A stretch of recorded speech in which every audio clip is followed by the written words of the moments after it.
So hello learners, मेरा नाम है Avinash Singh and I welcome you all on this amazing platform of Deoria coaching classes. Friends, आज की video में हम सॉल्व करेंगे यूपी बोर्ड क्लास 10th के इंग्लिश के प्रीवियस ईयर क्वेश्चन पेपर को, जो कि है set number 6। Question paper solve करेंगे और आपको सिखाएंगे कि कैसे आपको पेपर अपने बोर्ड एग्जाम में सॉल्व करना है, कैसे आंसर्स प्रेजेंट करने हैं ताकि आपके मार्क्स ज़्यादा से ज़्यादा अच्छे आएँ। इसके पहले भी मैं कुछ सेट्स बना चुका हूं, जैसे सेट नंबर 1, 2, 3, 4, 5। आप उनको भी इस चैनल पर या फिर इस देवरिया कोचिंग क्लासेस के एप्लीकेशन पे जाकर देख सकते हैं by taking the subscription which costs 199 rupees. चलिए बिना देर किए शुरू करते हैं।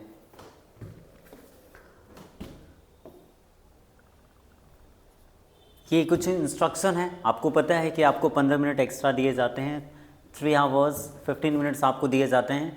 तो इसमें से जो 15 मिनट से आपको क्वेश्चन पेपर अच्छे से पढ़ने के लिए दिए जाते हैं, ये आपको first 15 minutes are allotted for the candidates to read the question paper. आपको 15 मिनट, जो पहले 15 मिनट मिलते हैं 15 मिनट्स, उनमें आपको क्या करना है, अपने क्वेश्चन पेपर को बड़े आराम से पढ़ लेना है, समझ लेना है। और इस दौरान आपको जो है क्या हो जाएगा, आपकी थोड़ी सी कंफर्टेबिलिटी बढ़ जाएगी, आप अपने आप को थोड़ा रिलैक्स कर पाएंगे। ठीक है, पेपर देख के घबराना नहीं है। और बाकी सारी चीज़ें आपको पढ़ लीजिएगा, बहुत ज़्यादा कुछ कॉम्प्लिकेटेड नहीं है। जो आपको फर्स्ट पार्ट में जो आपको एक MR सीट मिलेगा, OMR सीट मिलेगा क्वेश्चन पेपर के, जो फर्स्ट पार्ट जो है, जो कि है रीडिंग का, उसमें आपको एक OMR सीट मिलेगा और उसमें 20 क्वेश्चंस मिलेंगे। उसमें आपको क्या करना है, जो भी ऑप्शन सही होगा उस गोले को क्या कर देना, आपको फिल कर देना है। तो इस प्रकार से आप उन 20 क्वेश्चंस को सॉल्व कर पाएंगे। चलिए बढ़ते हैं आगे, कैसे सॉल्व करना ये हम आपको बताएंगे। देखिए, जैसा कि मैंने बताया कि सबसे पहले जो आपका सेक्शन होगा वो रीडिंग का होगा। सबसे पहले जो आपका सेक्शन ए होगा वो रीडिंग का सेक्शन होगा। रीडिंग सेक्शन में आपको पैसेज मिलेगा, जिस पैसेज को पढ़ के उस पर बेस्ड कुछ क्वेश्चंस को सॉल्व करना है। सो फर्स्ट ऑफ ऑल हमारे पास एक पैसेज है और इस पैसेज पे हमें मिलेंगे 1, 2, 3 क्वेश्चन नंबर 1, 2, 3 आपको मिलेगा। और आपको एज यूजुअल हम प्रीवियस क्लासेस में करते आए हैं, तो क्या करना है, पैसेज पढ़ना है और उसके बेस पे हमको क्या करना है, आंसर करना है। चूँकि ये बहुत ज़्यादा टफ नहीं होता है, बड़े आराम से आप इसको पढ़ेंगे और बड़े आराम से आपको इसका आंसर भी मिल जाएगा। बस आपको सही आंसर चूज़ करके उसको टिक कर लेना है, मतलब अपने OMR सीट में फिल कर लेना है सही गोले को। चलिए बढ़ते हैं। One of the most widely spread of habits is the use of tobacco. कह रहा है कि सबसे ज़्यादा यूज़ होने वाले जो हैबिट है, बैड हैबिट्स हैं, उनमें से उन सबसे बुरी हैबिट्स में से एक हैबिट है टोबैको का यूज़, तंबाकू का उपयोग। Tobacco is now smoked. अब टोबैको को लोग क्या कर देते हैं, स्मोक भी करते हैं, च्यूट चबाते भी हैं, जो तंबाकू होता है। मेन, पुरुष भी, विमेन भी, हालांकि महिलाओं की संख्या थोड़ी कम है, लेकिन पुरुष तो धड़ल्ले से मारे जा रहे हैं। Tobacco after tobacco, back to back, even by children. और आजकल के कुछ चिल्ड्रन भी उसको क्या करते हैं, टोबैको को यूज़ करते हैं। Almost all over the world, कहाँ, पूरी दुनिया में, सिर्फ अपने ही देश में नहीं, इंडिया में नहीं, पूरी दुनिया में क्या करते हैं, टोबैको का यूज़ बड़े धड़ल्ले से होता है। और अगर आप टोबैको नहीं यूज़ करते हैं तो आपको बहुत बुरा लगता होगा अगर आसपास के लोग आपके टोबैको यूज़ कर रहे होते हैं, क्योंकि अगर आपके पास वे बैठेंगे तो बदबू आता है और बहुत सारी प्रॉब्लम होती है। It was brought into Europe from America by sir Walter Raleigh. ये अमेरिका कह रहे कि यूरोप में इसे लाया गया था, कहाँ से, अमेरिका में लाया गया था, बाय सर वॉल्टर रिली 4 centuries एगो, 4 शताब्दियों पहले, 400 सालों पहले इसको अमेरिका लाया गया था यूरोप से। यूरोप में अमेरिका से लेके आया गया था सर वॉल्टर रिली के द्वारा। एंड देंस, और तभी से, वहीं से स्प्रेड एवरीवेयर, और वहीं से क्या हो गया, ये चीज़ जो है हर जगह फैल गई। ठीक है। Tobacco is not good, of course everybody knows that tobacco is not good. Tobacco अच्छा नहीं होता है, even if not use to excess. अगर इसको बहुत ज़्यादा यूज़ ना भी किया जाए तब भी जो है टोबैको बुरा होता है। अगर टोबैको थोड़ा सा भी यूज़ किया जाए तो वो क्या होता है, बुरा होता है। अगर वाइन थोड़ी सी भी यूज़ की जाए तो वो बुरी होती है, क्योंकि उसकी प्रकृति ही बुरी है। लेकिन अगर कोई चीज़, जैसे मान लीजिए मेडिसिन अच्छी होती है, आप उसको डॉक्टर द्वारा प्रेस्क्रिप्शन के हिसाब से लेंगे तो क्या हो जाएगा, वो अच्छा होता है। लेकिन अगर आप उसको भी एक्सेस में लेंगे तो क्या हो जाएगा, वो फ़ायदा पहुंचाने के बजाय नुकसान पहुंचाएगा। लेकिन टोबैको थोड़ा सा लीजिए, ज़्यादा लीजिए, क्या हो जाएगा, वो नुकसानदायक ही होता है अगर उसका आप लिमिट में भी लेंगे तो। Once the habit of using tobacco is formed, एक बार अगर आपको टोबैको, खैनी खाने की, तंबाकू खाने की, जो भी चीज़ें हैं, आदत लग गई, एक बार, it is extremely difficult to get rid of it, इससे छुटकारा पा लेना इट्स एक्सट्रीमली डिफ़िकल्ट। आपने देखा होगा ट्रेन वगैरह में कि धनवान से धनवान व्यक्ति के पास खैनी नहीं है, टोबैको नहीं है, सुरती नहीं है खाने के लिए, तो किसी के सामने वो भीख मांग लेता है कि भाई थोड़ा सा मुझे खैनी दे दो। तो एक बार अगर आप once you get into the habit of using tobacco, then it's out of your control, आपको कहीं से भी भीख मंगवा देगा। तो ये कह रहे हैं कि once the habit of using tobacco is formed, it is extremely difficult to get rid of it. तो आपको ये बहुत डिफ़िकल्ट हो जाएगा, अति डिफ़िकल्ट हो जाएगा, आप इससे छुटकारा पा पाएँ। ठीक है, now it's time for the question to be solved. Tobacco, पहला क्वेश्चन है हमारा, देखेंगे ज़रा। टोबैको इज़ यूज्ड, कहाँ यूज़ होता है? कहाँ यूज़ होता है टोबैको? कहीं यूज़ होता है, समवेयर यूज़ होता है, या फिर in some parts of the world, देश के कुछ हिस्सों में यूज़ होता है। दोनों गलत है। Nowhere in the world, संसार में कहीं भी यूज़ नहीं होता है, ऐसा तो है नहीं। यहाँ पे कह रहा है कि tobacco is now smoked and chewed man and women even by children almost all over the world, लगभग पूरे संसार में इसको यूज़ किया जाता है, यानी कि ऑल ओवर द वर्ल्ड। हमारा सही आंसर हो जाएगा क्वेश्चन नंबर 1 के लिए डी। ऐसे ही आपको क्या करना है, बड़े आराम से इन पैसेज में, अगर आप इसको पैसेज को 2 या 3 बार पढ़ लेंगे तो you will get all your answers for the questions based on the passage. 3 he question है यहाँ पे, तो सारे आपके आंसर मिल जाएंगे। So for the first question आपका आंसर हो जाएगा डी। आगे बढ़ेंगे, और जो भी आंसर राइट होगा, करेक्ट होगा, वो आप अपने OMR सीट में, जो कि आपको एग्ज़ाम में मिलेगा, उसको आप अपने एग्ज़ाम में उस OMR सीट में सही आंसर वाले गोले को फिल कर लेंगे। आगे बढ़ेंगे, सेकंड क्वेश्चन है, gate rid of the habit of using what, किस चीज़ से छुटकारा। गेट रीड का मतलब होता है छुटकारा पाना, तो किस चीज़ से छुटकारा पाने की बात हो रही है? Gate rid of the habit of using what, दूध की बात तो नहीं हो रही, सीधी सी बात है, टोबैको को के यूज़ से छुटकारा पाने की बात यहाँ पे हो रही है। तो यहाँ पे हमारा आंसर हो जाएगा सी। क्वेश्चन नंबर 2 के लिए आंसर हो जाएगा सी, ऑप्शन सी। तो जो भी आंसर सही हो रहा है OMR सीट में उस गोले को फिल कर लेंगे उस क्वेश्चन नंबर पे। Which word in the passage is opposite of nowhere. Nowhere का मतलब होता है कहीं नहीं। नो वेयर का मतलब क्या होता है बेटा? नो वेयर का मतलब होता है कहीं नहीं। तो कहीं नहीं मतलब इसका अपोजिट क्या होगा? इसका अपोजिट हो जाएगा, इसका अपोजिट क्या होगा? इसका अपोजिट हो जाएगा हर जगह। इसका अपोजिट हो जाएगा हर जगह। तो हर जगह की इंग्लिश होती है एवरीवेयर। ये रहा आपका आंसर। आंसर हो गया ए। तो क्वेश्चन नंबर 3 के लिए आपका आंसर हो गया एवरीवेयर। ठीक है, एवरीवेयर। ये वो कैब बेस्ड क्वेश्चन है, इसका कोई शॉर्टकट नहीं होता है। वो कैब आपका जितना स्ट्रांग होगा वैसे ही आप इस टाइप के क्वेश्चन को सॉल्व कर पाएंगे। क्वेश्चन नंबर 4, अभी आप पैसे से छुटकारा पा चुके हैं, अब दूसरा क्वेश्चन है। ठीक है, choose the correct option to answer the following. क्या करना है? सही आंसर फिल करना है। Reena to Prayagraj with her elder brother. इसमें से यहाँ पे एक ब्लैंक होगा, ये टाइपिंग मिस्टेक है, कुछ ना कुछ टाइपिंग मिस्टेक रह ही जाता है। तो यहाँ पे क्या करना है आपको?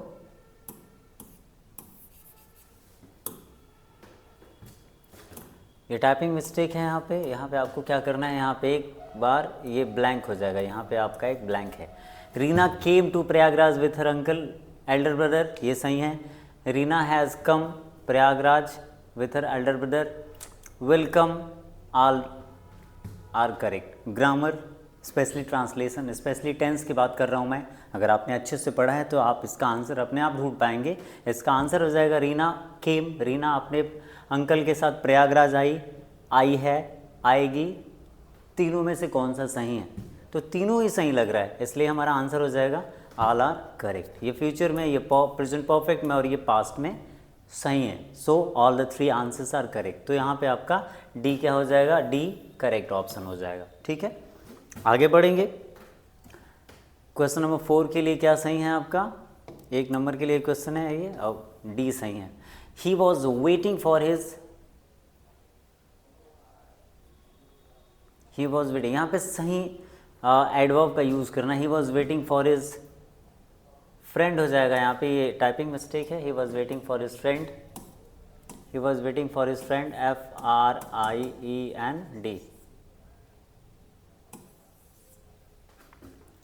एंग्सियसली, एंग्सियसली उत्सुकतापूर्वक क्या कर रहा था, वो अपने दोस्त का वेट कर रहा था। सही आपको एडवर्ब यहाँ पे चूज करना है, तो जो आपको लग रहा है कि सही है। हालांकि अगर ग्रामर में जाएंगे तो क्या हो जाएगा, सब सही हो जाएगा, लेकिन यहाँ पे इन सब सही में भी कौन सा ज़्यादा सही है, ऐसे इस टाइप के क्वेश्चन में अपना कॉमन सेंस यूज़ किया जाता है।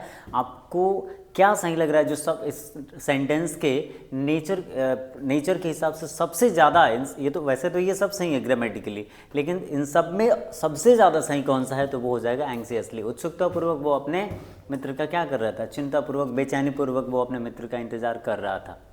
ठीक है, तो ये आपका ज़्यादा सही लग रहा है, इसलिए आपका आंसर हो जाएगा ए। हालांकि इस टाइप के क्वेश्चन यूपी बोर्ड में पूछता नहीं है, बट पूछ दिया है, तो क्वेश्चन नंबर 5 के लिए आपका ऑप्शन ए सही हो जाएगा, करेक्ट हो जाएगा। आगे बढ़ते हैं। Rearrange the following word clusters to make a meaningful sentences. एक सेंटेंस के सारे वर्ड्स को इधर उधर रख दिया गया है और आपको सही ऑप्शन चुनना है। और कैसा होना चाहिए, उस ऑप्शन में वर्ड्स अपने वर्ड्स जो है सिंटैक्टिक सही क्रम में रखा गया हो, ताकि एक मीनिंगफुल सेंटेंस वो बने। सी लाइक्स नॉट, आपको पता है लाइक्स के बाद मतलब वर्ब के बाद तो नॉट ऐसे तो आता नहीं है जनरली प्रोज में। ठीक है, सी गोज नॉट ऐसे भी नहीं आता है। ठीक है, सी लाइक्स नॉट, ये भी ऐसे लाइक्स नॉट ऐसे भी नहीं आता है। डायरेक्ट नॉट तो नहीं आता है किसी सेंटेंस में मेन वर्ब के साथ। तो सी डज नॉट, सी सब्जेक्ट है यहाँ पे, डज नॉट नेगेटिव है। ये भी आपका she does not like to go to hospital, तो यहाँ पे ये यहाँ पे नहीं रहेगा, ये टाइपिंग मिस्टेक है ये आपका। तो क्या बन जाएगा, she does not like to go to hospital, वो हॉस्पिटल जाना पसंद नहीं करती है। आपका कौन सा सेंटेंस करेक्ट हो जाएगा, कौन सा ऑप्शन करेक्ट हो जाएगा, डी। यहाँ पे ये एस नहीं रहेगा, यहाँ पे टाइपिंग मिस्टेक है। तो सही ऑप्शन आपका इस जम्बल्ड वर्ड के क्लस्टर के हिसाब से हो जाएगा, she does not like to go to hospital. Option D question number 6 के लिए सही हो जाएगा। Question number 7, which of the following words is misspelled. ये भी आपका वोकैब बेस्ड क्वेश्चन है, स्पेलिंग बेस्ड क्वेश्चन है। अगर आपके वोकैब स्ट्रॉन्ग है तो आप इसको आंसर कर पाएंगे, otherwise there is no shortcut for this. ठीक है, देखते हैं। नियरली यानी ARLY, नियरली क्या है, इट्स करेक्ट। BARELY बेयरली, मुश्किल से ही। एंटायरली ENTIERL इवन नहीं होता, RARELY ये भी सही है आपका। तो ENTIRELY ये आपका रॉन्ग है, क्योंकि ये होता है ENTIRELY संपूर्ण रूप से, इसका मतलब होता है संपूर्ण रूप से। ये क्या हो जाएगा आपका, संपूर्ण रूप से। ये आपका आंसर रॉन्ग है, ये आपकी स्पेलिंग क्या है, तो जो रॉन्ग है वही राइट है। क्वेश्चन नंबर 7 के लिए सी ऑप्शन करेक्ट हो जाएगा, राइट हो जाएगा, सही हो जाएगा। ठीक है, आगे बढ़ते हैं। जो भी आंसर सही होगा बेटा उसको क्या करना है, आपको सॉल्व कर लेना है अपने OMR शीट में, जो भी आंसर सही होगा। ठीक है, fill in the gap with a suitable preposition. ये प्रीपोजिशन बेस्ड क्वेश्चन है, जो कि हमको लगता है कि ग्रामर में सबसे टफ टर्म है। यहाँ पे ग्रामर में सबसे ज़्यादा टफ होता है प्रीपोजिशन, क्योंकि आप लाइफ टाइम भी पढ़ेंगे तो ये पूरी तरह से प्रिपेयर नहीं हो पाएगा कि कहाँ पे कौन सा प्रीपोजिशन लगाना है। कितना भी पढ़ो वो कम ही है। बट देखते हैं, कुछ वर्ड्स होते हैं जिनके साथ फिक्स प्रीपोजिशन होता है। The cat jumped, there is a movement on something. कहीं बाहर से फ्रॉम आउटसाइड किसी चीज़ पर कोई मूवमेंट जब होती है तो वहाँ पे ऑन नहीं होता है, एक मूवमेंट है तो वहाँ पे क्या होता है, दो ऑप्शन होते हैं, एक तो ऑन हो गया और एक अपॉन हो गया। अगर किसी चीज़ के सरफेस की बात हो रही है, तो अगर किसी चीज़ के इनसाइड की बात हो रही है, तो if there is a movement from outside to inside, तो यहाँ पे आपका इनटू हो जाएगा। जैसे there is water in the glass, तो ग्लास में पानी ऑलरेडी है तो वहाँ पे इन होगा। लेकिन I poured water into the glass में मैंने पानी डाला, वहाँ भी मे है, लेकिन there is movement of something from outside to inside, तो वहाँ पे आपका इन ना होके क्या हो जाता है, इनटू हो जाता है। और the same thing applies on and upon. If there is some movement from outside on something, तो वहाँ पे अपॉन हो जाएगा। ठीक है, तो यहाँ पे आपका क्या हो जाएगा, the cat jumped troll. Actually यहाँ पे टेबल होना चाहिए, होता होगा कुछ ट्रोल, तो टेबल, तो द कैट जम्प्ड अपॉन हो जाएगा आपका, ये क्या हो जाएगा, ऑप्शन सी करेक्ट हो जाएगा। क्वेश्चन नंबर 8 के लिए ऑप्शन सी करेक्ट हो गया। आगे बढ़ेंगे, रीड द एक्सट्रैक्ट। अभी थोड़ा सा क्वेश्चन का पैटर्न बदल जाएगा। Read the extract given below and choose the correct option to answer the questions that follow. यहाँ पे देखिए ये आपके चैप्टर लेटर टू गॉड से दिया हुआ है। You have to read the passage, I mean whatever extract has been given over here, और इसको ध्यान से पढ़ेंगे। ऑलरेडी आपने क्लास में पढ़ लिया होगा, पढ़ेंगे आराम से आंसर करेंगे। आपका 10th का क्वेश्चन इतना कोई टफ नहीं आता है, बहुत आसान होता है। थोड़ा सा भी अगर आपने मन से पढ़ा होगा थोड़े समय के लिए, तो आप बड़े आराम से ये पूरा क्वेश्चन पेपर सॉल्व कर सकते हैं और 90+ पा सकते हैं आप इसमें। ठीक है, देखते हैं। That night was a sorrowful one, वो रात बहुत दुखदाई थी। One all our work for nothing, हमारी सारी मेहनत बेकार चली गई। There is no one who can help us, कोई भी नहीं है कोई हमारी मदद कर पाए, क्योंकि लैंचो का घर पूरी वैली में अकेला घर था। और we will go hungry this year, हमारा सारा अनाज बर्बाद हो गया तो इस साल हम भूखे ही रह जाएंगे। नाउ क्वेश्चन की बारी है, now it's turn of the question. Who can help us, हमारी मदद कौन कर सकता है? No one can help us, there is no one. यहाँ पे कह रहे हैं ना, all our work for nothing, there is no one. See there is no one who can help us. Who can help us, यहाँ पे answer क्या हो गया? डी। तो यह हमारा आंसर हो गया। क्वेश्चन नंबर 9 के लिए हमारा जो आंसर है वो डी हो गया। ठीक है, आगे बढ़ेंगे। What was for nothing, all our work for nothing. देखिए यहाँ पे दिया हुआ है all our work for nothing, हमारी सारी मेहनत बेकार चली गई। मनी की तो बात हो नहीं रही यहाँ पे, फसल की बात हो नहीं रही यहाँ पे, मेहनत की बात, हमारे सारे फ्रेंड की बात तो हो नहीं रही है। तो यहाँ पे आपका all our work for nothing, हमारी सारी मेहनत बेकार चली गई। सो क्वेश्चन नंबर 10 के लिए ऑप्शन सी करेक्ट हो जाएगा। आगे बढ़ते हैं। Question number 11 to 13, choose the correct option. यहाँ पे इट्स करेक्ट, बताओ करेक्ट है इनकरेक्ट हो गया? करेक्ट, CORRECT, करेक्ट हो गया यहाँ पे। CORRECT, correct. Choose the correct option to answer the following question. What did Lencho place on the letter?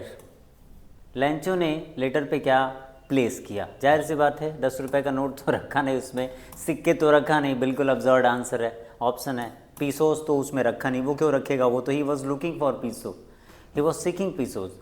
तो कह रहा है और स्टैम्प, उसने लिफाफे पर एक एनवलप, उस एनवलप पे एक स्टैम्प यानी एक टिकट रखा, मतलब चिपकाया, थूक लगा के उसको एक ब्लो ऑफ हिज फिस्ट चिपका दिया। तो क्वेश्चन नंबर 11 के लिए ऑप्शन ए सही हो जाएगा। आगे बढ़ेंगे। Question number 12, for question number 12 let's read the question. What is in Mandela's view the greatest wealth of a nation? ये बहुत इंपॉर्टेंट क्वेश्चन है, ये बहुत बार क्वेश्चन में आ जाता है, ये आपके डिस्क्रिप्टिव आंसर क्वेश्चन में भी आ जाता है कि नेल्सन मंडेला के हिसाब से एक राष्ट्र की सबसे बड़ी संपत्ति क्या होती है? तो उसके लोग होते हैं, न कि सोना चांदी होता है। वहाँ के मिनरल्स, ये चीज़ें नहीं होती हैं। नेल्सन मंडेला कहते हैं कि किसी भी देश की सबसे बड़ी संपत्ति वहाँ का सोना चांदी, वहाँ के जो मिनरल्स है वो नहीं होते हैं, वहाँ उस देश के नागरिक होते हैं। तो यहाँ पे कह रहे हैं यहाँ पे इसके लोग होते हैं यहाँ पे। ठीक है, तो क्वेश्चन नंबर 12 के लिए हमारा आंसर क्या हो जाएगा? फॉर क्वेश्चन नंबर 12 हमारा आंसर हो जाएगा D, it's people. Question number 12 के लिए हमारा आंसर हो जाएगा डी, इसके लोग। इसीलिए देखो बहुत ज़रूरी होता है जब क्लास में टीचर पढ़ा रहे होते हैं, चाहे आप यूट्यूब पे ही पढ़ रहे होते हैं, तो इट्स वेरी नेसेसरी कि you pay attention, you he to your teacher, whether you are studying on the YouTube, you are studying in the classroom. तो अपने आप से बहुत ओवर स्मार्ट बनने की ज़रूरत नहीं, हम पढ़ लेंगे। Study is not one day process. ये अलग बात है कि आज के टाइम पे आप लोग बहुत आराम से पास हो जाते हो अपने एग्ज़ाम्स में, इट डज़न्ट मीन, लेकिन मार्क्स तो कम हो जाते हैं ना, तो इट डज़न्ट मीन कि आप पढ़ाई ना करें, क्योंकि अभी तो आप आराम से पास हो जा रहे हैं। थोड़ा सा लीनियंसी बरती जाती है कि 10th में बच्चों को जनरली पास करना, मतलब अगर आप कुछ भी नहीं लिख के आएंगे, रॉन्ग आंसर लिखेंगे तब तो नहीं पास होंगे, लेकिन थोड़ा सा लीनियंसी बरती जाती है, लेकिन आगे जाके आप फंस जाएंगे, आप किसी लायक नहीं रहेंगे, क्योंकि आपको आराम तलबी की आदत पड़ चुकी होती है। इसलिए बहुत ज़रूरी होता है, चाहे आपके टीचर पढ़ा रहे हों और चाहे आप यूट्यूब पे पढ़ रहे हों, मतलब वहाँ भी तो कोई टीचर ही पढ़ा रहा होगा, तो आप ध्यान से टीचर की बात को सुने, क्योंकि टीचर होता है, आपसे कहीं ना कहीं ज़्यादा वो जानता है। और अगर आप टीचर की बात ध्यान से सुने रहेंगे तो आपको उसका फ़ायदा ज़रूर मिलेगा, आप यहाँ पे ये चीज़ें कर पाएंगे। ठीक है। What is in Mandela's view the greatest wealth of nation, तो जाहिर सी बात है इसके लोग। क्वेश्चन नंबर 12 के लिए आपका आंसर हो जाएगा डी। ठीक है।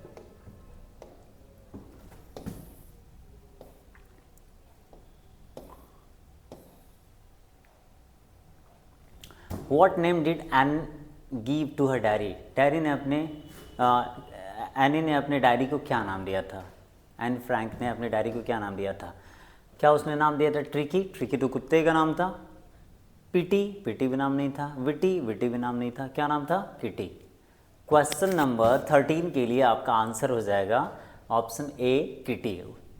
जो एनी के पास जो डायरी थी उसने उसको नाम दे दिया था, उसने उसको फ्रेंड बनाया था और उसको नाम दे दिया था किटी। ठीक है। क्वेश्चन नंबर 13 के लिए ए आंसर सही हो जाएगा।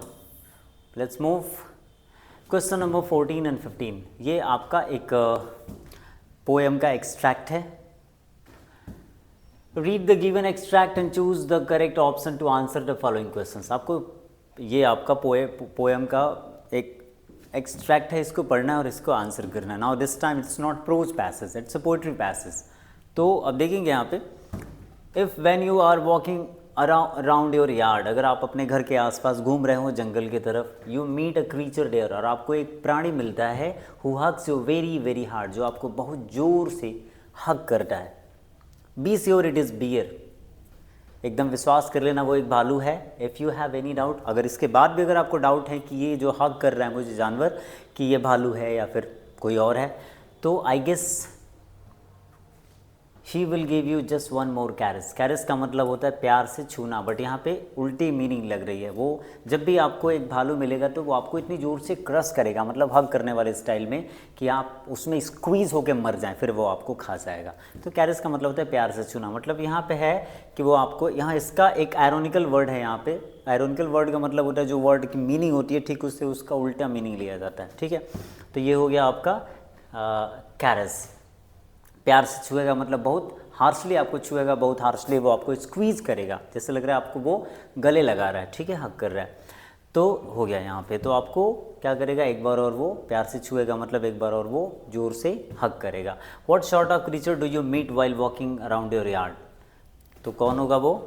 अभी भालू की बात हो रही है, तो हमारा आंसर क्या हो जाएगा? बियर। क्या हो जाएगा आंसर हमारा? बियर हो जाएगा। ठीक है, ये हो जाएगा बियर। क्वेश्चन नंबर 14 के लिए ऑप्शन बी बियर, भालू की बात हो रही है। आगे बढ़ते हैं। When will you get one more caress, कब आपको, यहाँ व्हेन होगा, यहाँ पे हो जाएगा व्हेन, ये हो जाएगा आपका when. When will you get one more caress, आपको एक बार और गले, एक बार और प्यार से कब छुआ जाएगा? इफ़ एनी फियर नहीं, इफ़ एनी डिज़ायर नहीं, इफ़ एनी डाउट, अगर आपको कोई डाउट होगा तो आपको एक बार और प्यार से छुआ जाएगा। मतलब प्यार से छूने का मतलब आप समझ रहे हो, कठोरता से छूना। भालू कठोरता से आपको छुएगा, हग करेगा। तो यहाँ पे बात हो रही है कि इफ़ एनी डाउट, अगर आपको कोई डाउट होगा तो। ठीक है, आगे बढ़ेंगे, नहीं तो पहली बार मान जाइए, वैसे मानना ना मानने से क्या होगा। Question number 16 to 20, choose the correct option to answer the following questions. ठीक है। When did Tricky refuse to, what did Tricky refuse to eat? Tricky ने क्या खाने से मना कर दिया?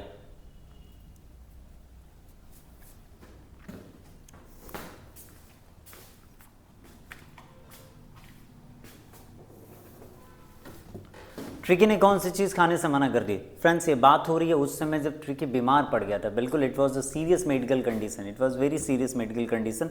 जब डॉक्टर के पास उसको ले जाने की बारी थी, वेटरिनरी के पास ले जाने की बारी थी, तो वहाँ पे क्या उसने स्वीट्स खाने से मना कर दिया? स्वीट्स की बात नहीं हो रही है यहाँ पे बात हो रही है साल्टी आइटम खाने से मना कर दिया? नहीं, ऐसी कोई बात नहीं हो रही है। स्वीट्स, मिठाई की बात नहीं हो रही है, बिटर फूड्स, इन सब की बात ही नहीं हो रही है। उसने अपने फेवरेट डिशेज जो बहुत वो टूट के खाता था, राक्षसों जैसे खाता था, वो भी चीज़ उसने खाने से क्या कर दिया? मना कर दिया। तब ट्रिकी की जो मालकिन थी मिसेस पंफ्रे, उनको लगा कि it's very serious medical condition, then she contacted doctor Herriot. तो क्वेश्चन नंबर 16 के लिए सी सही हो जाएगा। आगे बढ़ेंगे। देखिए सेक्शन ए ऐसा है रीडिंग का, उसमें रीडिंग भी आ गया, ग्रामर भी आ गया, ऑप्शनल क्वेश्चन सही है, एमसीक्यूज वाले क्वेश्चन है। Who can be easily robbed, किसे आसानी से लूटा जा सकता है? Who can be easily robbed?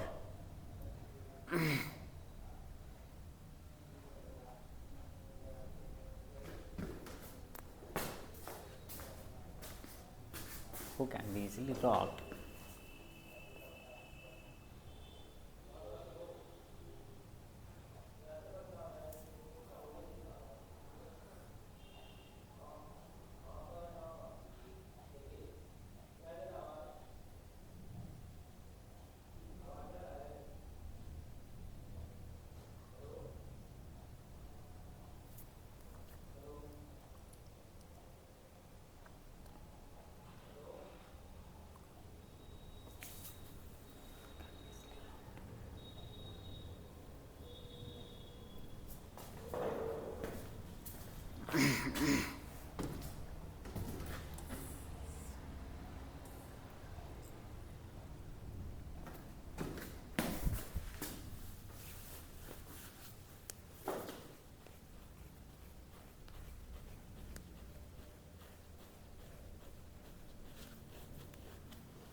Let us move to question number 18. What was the name of the fourth daughter of नंबरदार रामलाल? रामलाल की चौथे नंबर की बेटी का क्या नाम था?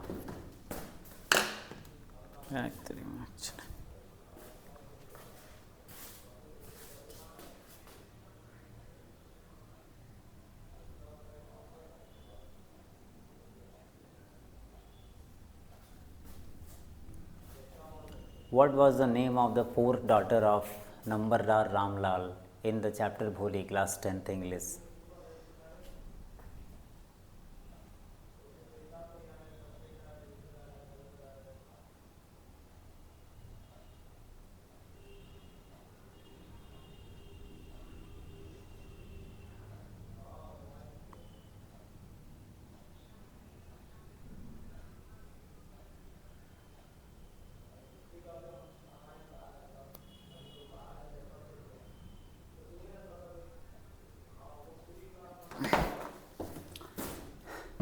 चलिए आते हैं क्वेश्चन नंबर 18 की तरफ। What was the name of the fourth daughter of नंबरदार रामलाल?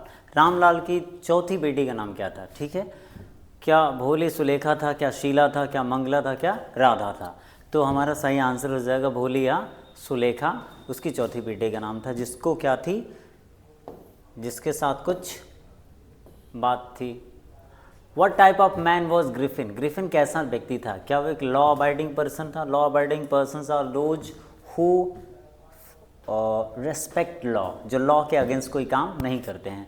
तो लॉ अबाइडिंग तो था ही नहीं वो, क्योंकि मकान मालिक के घर में ही आग लगा के भाग गया था वो। ठीक है, लॉलेस पर्सन था, ब्रिलियंट साइंटिस्ट था, ये तो बात सही है। लॉलेस पर्सन था, कानून को ना मानने वाला व्यक्ति था। तो यहाँ पे बी और सी ऑप्शन सही हो जाएगा, इसलिए हमारा डी ऑप्शन सही है फॉर क्वेश्चन नंबर 19। ठीक है, जो भी ऑप्शन सही हैं आप अपने OMR सीट में उसको फिल कर लेंगे। Who tricked Horace? होरेस को कितने, हु ट्रिक्ड होरेस? होरेस जो कि लॉग बनाना था क्वेश्चन ऑफ ट्रस्ट वाले चैप्टर में, हु ट्रिक्ड होरेस? होरेस को किसने ठगा? तो होरेस डनबी को किसने ठगा? क्या किसी नौजवान लड़के ने ठगा था? नहीं, वो तो एक लड़की के द्वारा ठगा गया था। द गर्ल इन रेड, खतरे की निशानी, a beautiful lady, an old man, a clever young lady. ठीक है, यहाँ पे अ क्लेवर यंग लेडी के द्वारा उसको ठगा गया था। हालांकि ये भी आंसर सही हो सकता है, लेकिन अब इन दोनों में सबसे ज़्यादा, क्योंकि दोनों आंसर लगभग करेक्ट हैं, लेकिन जो सबसे ज़्यादा करेक्ट है उसको चुनेंगे। अ क्लेवर यंग लेडी, वो सिर्फ ब्यूटीफुल लेडी नहीं थी, she was not only beautiful lady, she was also beautiful young clever lady थी। इसलिए यहाँ पे इसके कारण ये हमारा ऑप्शन सही हो जाएगा, डी सही हो जाएगा। ठीक है, तो क्वेश्चन नंबर 20 के लिए आपका ऑप्शन सही हो जाएगा। क्वेश्चन नंबर 20 के लिए आपका ऑप्शन कौन सा सही हो जाएगा? ऑप्शन सही हो जाएगा डी। आगे बढ़ेंगे पार्ट बी। क्वेश्चन पेपर का जो पहला सेक्शन है रीडिंग का, उसके दो पार्ट हैं, पार्ट ए पार्ट बी। तो पार्ट ए में आपको क्या करना होता है, एमसीक्यूज़ मिलेंगे, और पार्ट बी में आपको फिर से एक पैसेज मिलेगा जिसके लिए आपको डिस्क्रिप्टिव आंसर्स लिखने पड़ेंगे। ठीक है, अभी आपके ओएमआर सीट की बारी ख़त्म हो जाती है, उसकी ड्यूटी ख़त्म होगी। अभी आपको क्या करना, again you are suppose to read the passage in part B of question number 1 reading section A, और फिर अगेन वही आंसर देना है। देखिए यहाँ पे, it is only under adverse circumstances that the real man is discovered. कह रहे कि बहुत कठोर परिस्थिति होती है तो उसमें एक सच्चा व्यक्ति की तलाश, सच्चे व्यक्ति की खोज होती है। जैसे देखिए बहुत एडवर्स सिचुएशन थी, तब जाके हमें महात्मा गांधी जैसे, सुभाष चंद्र बोस जैसे, भगत सिंह जैसे, और चंद्रशेखर आज़ाद जैसे महान लोगों के, सच्चे लोगों की खोज हुई। अगर ऐसी सिचुएशन नहीं होती, भारत में आज़ादी की लड़ाई नहीं होती, तो शायद ये लोग सामने नहीं आ पाते। भगत सिंह जैसा कोई कैरेक्टर सामने नहीं आ पाता जिसको आज दुनिया जान रही होती और अपने सिलेबस में पढ़ रही होती। ऐसा कुछ नहीं होता जिस पे फिल्में बन रही होती। ठीक है, तो it is very adverse circumstances that the real man is discovered. ऐसे लोगों की खोज होती है जब बुरा टाइम आता है। ठीक है, मतलब बहुत एडवर्स सिचुएशन होती है। A man of character, of noble intention, of healthy physique and virtue. Virtue का मतलब होता है सद्गुण, of selfless service to other proves his worth. In times of adversity, समस्या के समय, such people help the poor. जब भी एडवर्स सिचुएशन होती है तो ऐसे लोग क्या करते हैं, जैसे मैंने कुछ एग्जांपल लिए, भगत सिंह, चंद्रशेखर आज़ाद, महात्मा गांधी वगैरह वगैरह। सच पीपल हेल्प द पुअर। समस्या के समय, विपत्ति के समय ऐसे लोग क्या करते हैं, हेल्प द पुअर। ऐसे लोग पुअर लोगों की यानी गरीब लोगों की सहायता करते हैं। एंड द नीडी, और ज़रूरतमंद लोगों की सहायता करते हैं। वो कैसे करते हैं, होल हार्टेडली करते हैं, मतलब पूरे दिल से करते हैं। ऐसा नहीं है जैसे आप भिखारियों को कुछ देते हो, जब आप भिखारी को देखो जरा, जब आप भिखारी को कुछ देते हो तो कैसे घिन करके देते हो कि उसके हाथ से आपका हाथ टच ना हो जाए। ये बिल्कुल गलत बात है। मेरा ये मानना है, और जहाँ तक मैं जानता हूँ, जहाँ तक मैंने सुन रखा है अपने बड़े बुजुर्गों से, साधुओं से, कि जब भी आप किसी को दान देते हो, आप समझ लीजिए कि वो दान लेने वाला आपके ऊपर एहसान कर रहा है। आप कोई पुण्य का काम कर रहे हैं, वो आपका दान स्वीकार कर रहा है, तो आपका पुण्य, आप उसकी वजह से आपके पुण्य में वृद्धि हो रही है, जो कि आपको आफ्टर लाइफ काम आएगी। ठीक है, तो दान भी दीजिए तो बड़े खुशी मन से दीजिए और बड़े प्रेम से दीजिए। ठीक है, तो यहाँ पे कह रहा है कि जब ये लोग मदद करते हैं किसी की तो होल हार्टेडली करते हैं। ठीक है, जो अच्छे लोग होते हैं, man of virtue with healthy physique, virtue सद्गुणी लोग, निस्वार्थ लोग, और नोबल इंटेंशन वाले लोग, अच्छे इरादे वाले लोग, है ना, good character, man of character, चरित्रवान लोग। तो जब ऐसे लोग किसी की गरीबों की मदद करते हैं इन द एडवर्स सिचुएशन, तो क्या होता है, उस समय वो होल हार्टेडली, बड़े दिल से मदद करते हैं लोगों की। He can win over all obstacle. Obstacles का मतलब होता है परेशानी या विपत्ति। वो सारी समस्याएं सारी समस्याओं को जीत सकते हैं, मतलब सारी प्रॉब्लम्स को जीत सकते हैं। टू अचीव हिज मिशन, यानी एक मैन ऑफ कैरेक्टर, वर्च्यू, सद्गुणी व्यक्ति क्या कर सकता है, he can win over all the obstacle. वो सारी विपत्तियों को जीत सकता है और अपने मिशन को प्राप्त करने के लिए। We sleep and enjoy in the days of prosperity. जब हमारे अच्छे दिन चल रहे होते हैं तो हम सोते हैं और एन्जॉय कर रहे होते हैं। एंड प्लेजर, जब हमारे अच्छे दिन होते हैं तो हम क्या करते हैं, सोते हैं, खुशी के दिनों में आराम कर रहे होते हैं, एंजॉय करते हैं। बट इन एडवर्सिटी, लेकिन जब हमारे ऊपर विपत्ति आती है, we know our strength and weakness, तब हमें अपनी शक्तियों का और अपने वीकनेस का पता चलता है। Now in the passage the writer is talking about a man of character, a good man. After all, एक गुड मैन में जितनी अच्छी क्वालिटीज़ होती है उसकी बात हो रही है। तो कह रहे हैं जब हमारे ऊपर विपत्ति आती है तब हमें अपनी शक्ति का और अपने कमजोरियों का पता चलता है। ठीक है, कुछ लोग के साथ प्रॉब्लम होती हो तो वो बिल्कुल दिल छोटा करके बैठ जाते हैं, हार्ट अटैक आ जाता है। लेकिन वही कुछ लोग हैं who are very much resilient, वो दुख से जल्दी से बाहर आ जाते हैं। ठीक है, कुछ लोग दुख को लेके पकड़ के बैठे रहते हैं। When is the real man discovered, तो इसका आंसर तो आपको पहली लाइन में मिल जाएगा। जो एक सच्चा व्यक्ति कब खोजा जाता है, कि खोज कब होती है? It is only under adverse circumstances that the real man is discovered. Real man कब डिस्कवर्ड होता है? जाहिर सी बात है, रियल मैन डिस्कवर्ड होता है जब अंडर एडवर्स सर्कमस्टांसेस। तो यहाँ पे आपका आंसर कहाँ से कहाँ तक हो जाएगा? You will get your answer for the first question from here to here. ठीक है, ये सब तो आप खोज ही लेंगे, मुझे पता है। आप टिक कर लेते हैं। Who helps the poor and the needy. तो पुअर एंड नीडी की मदद कौन करता है? चलिए ढूंढते हैं पुअर और नीडी फ्रेज क्या होता है। कभी कभी उल्टा चलना भी ज़रूरी होता है। आप सीधे क्वेश्चन पढ़िए और पैसेज में उस और क्वेश्चन में जो मेजर वर्ड्स हैं उनको आप माइंड में रख लीजिए और उन वर्ड्स को यहाँ पे ढूंढिए। वो वर्ड्स जिन सेंटेंस में होते हैं जनरली उनका आंसर वही होता है। तो कभी कभी उल्टा चलते हैं, पैसेज पढ़ के क्वेश्चन आंसर करना या फिर क्वेश्चन पढ़ के पैसेज को पढ़ना, उसका आंसर डायरेक्टली ढूंढना। ठीक है, तो who helps the poor and the needy, तो इनकी हेल्प कौन करता है? जाहिर सी बात है इसका आंसर हम देखेंगे। देखिए यहाँ से आंसर दिया है, a man of character of noble intention of healthy physique and virtue of selfless service to other proves his worth in times adversity such people. यानी कि ये जो वर्ड है गुड कैरेक्टर, नोबल इंटेंशन, तो ये लोग क्या करते हैं? In times of adversity such people help the poor. अगर आपके एग्जाम में ऐसे आ जाए, ऐसे पैसेज आ जाए, तो आप क्या करेंगे? आप यहीं से लिख देंगे सच पीपल हेल्प। सच मतलब ऐसे लोग, कैसे लोग, ये बताना पड़ेगा। सच पीपल, यहाँ पे सच नहीं लिखना है, आपको बताना पड़ेगा कि सच किसको कह रहा है, ऐसे लोग किसको कह रहा है, वो लिखना पड़ेगा ना कि सच लिख देंगे तो वो गलत हो जाएगा। तो यहाँ पे होगा अ man of character of noble intention वगैरह वगैरह। सच पीपल क्या करते हैं? Help the poor and the needy. यहाँ पे आपका ये आंसर हो जाएगा। ठीक है ना।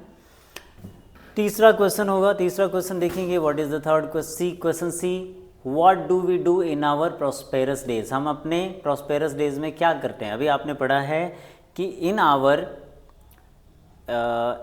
We sleep and enjoy in the days of prosperity. तीसरे का जो आंसर हो जाएगा, we sleep and enjoy in the days of prosperity and pleasure. ये तीसरे का आपका क्या हो जाएगा?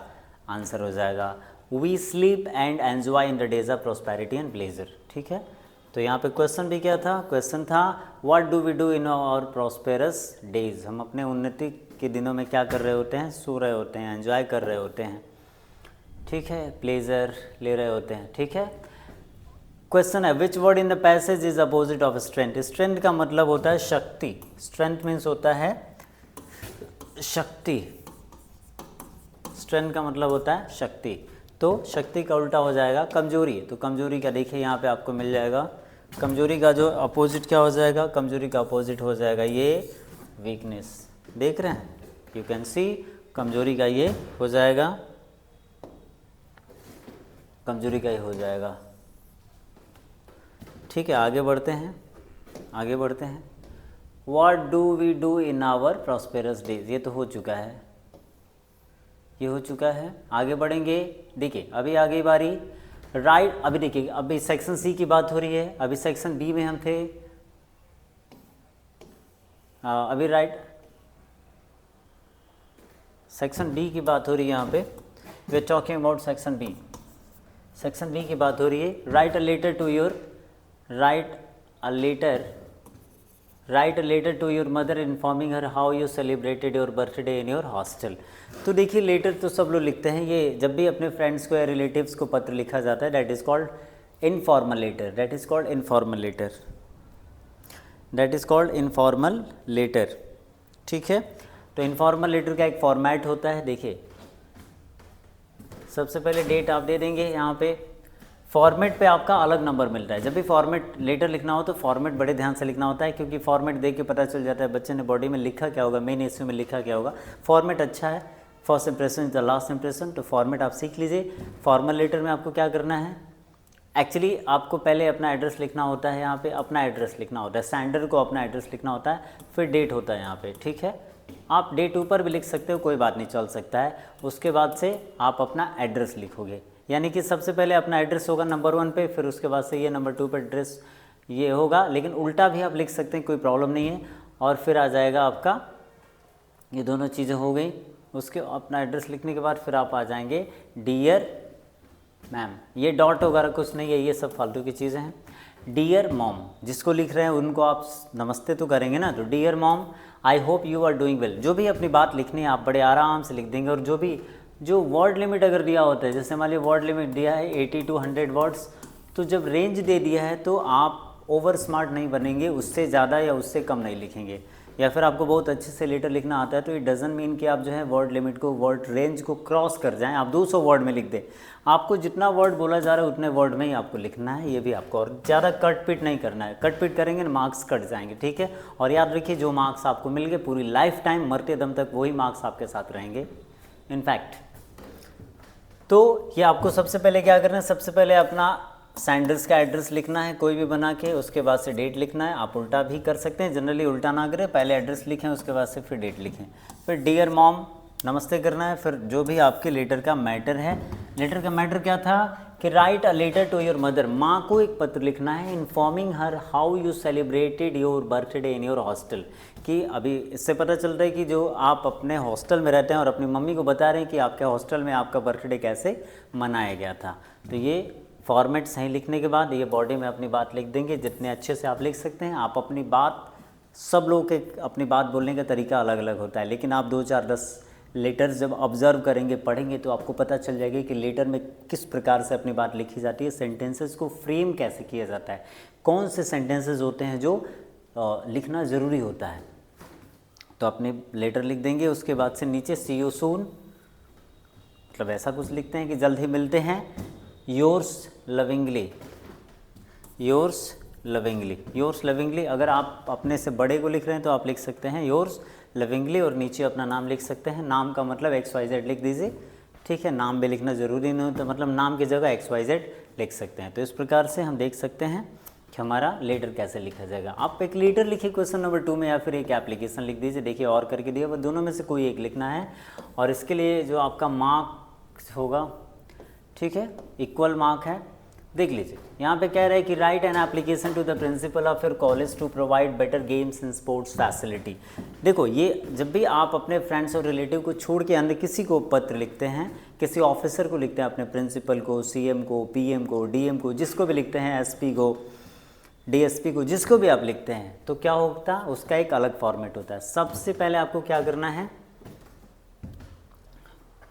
सबसे पहले आपको क्या करना है, जैसे अगर प्रिंसिपल को लिख रहे हैं तो जब भी तो इस प्रकार के लेटर्स को, जब भी किसी ऑफिसर को लेटर लिखा जाता है तो उसको हम फॉर्मल लेटर कहते हैं। तो फॉर्मल लेटर का फॉर्मेट क्या होता है, सबसे पहले नंबर पे होता है, सबसे पहले नंबर पे होता है बेटा सैंडर्स, क्या होता है, सैंडर्स,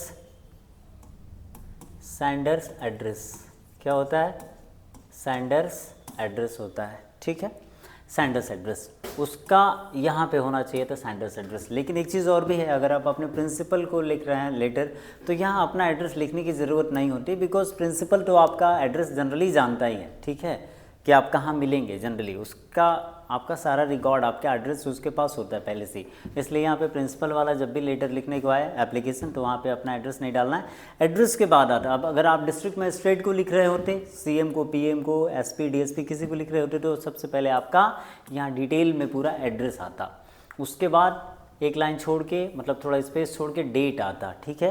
तो यहाँ पे चूंकि पर सेंडर्स एड्रेस मिसिंग है, इसलिए क्या आ जाएगा, डेट से स्टार्ट करेंगे हम। डेट जिस दिन लेटर लिख रहे हैं, एग्जाम दे रहे हैं, उस दिन का आप लेटर, उस दिन का आप डेट यहाँ पे डालेंगे, 26/4 रोज, मतलब जो भी डेट होगा।